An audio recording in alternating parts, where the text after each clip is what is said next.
Let's talk a little bit about Rihanna's performance at the Super Bowl 57 halftime show, and let's talk a little bit about the response that I'm seeing on social media. I try not to judge or interpret things that I may not understand. Certainly, Elvis Presley and the Beatles were both condemned by their generations as being lewd. I will say this, that there is a long history in America where black entertainers have been judged for being lewd by white majorities in America.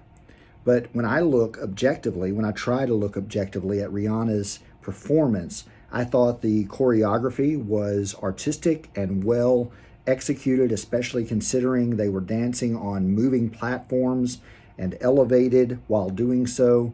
The core strength and coordination requiring to do what they did is simply amazing. It's been revealed that Rihanna is pregnant, and she did all of this. Rihanna's voice is certainly unique and beautiful, and I think we need to take all of this into account. I appreciate the camera work, the behind-the-scenes organization, the technical expertise that it takes to pull off this live performance flawlessly. I appreciate the work that artists do. I don't have to like every aspect of the performance or understand it in order to appreciate the excellence with which it is done. Just as I recognize that there are issues with football and violence, I can still appreciate the skill, the talent, the intellect, the athletic ability required to play at that level. My biggest concern with the performance, the game, and everything that surrounds it is the gross consumerism and conflation of capitalism with success in America. Very few, if any, find the billions of dollars spent lewd.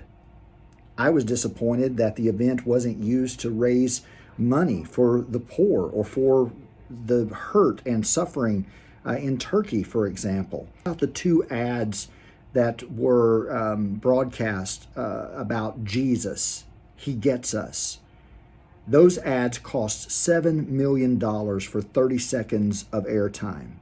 Imagine if that money was invested in eliminating poverty or supporting education or eliminating debt.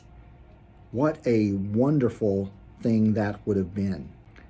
I think our priorities and values as Americans are lewd, and focusing on the performance of an entertainer at halftime misses the larger point. I'm reminded that Jesus commented more on the idolatry of mammon than he ever did on sexuality or lewdness.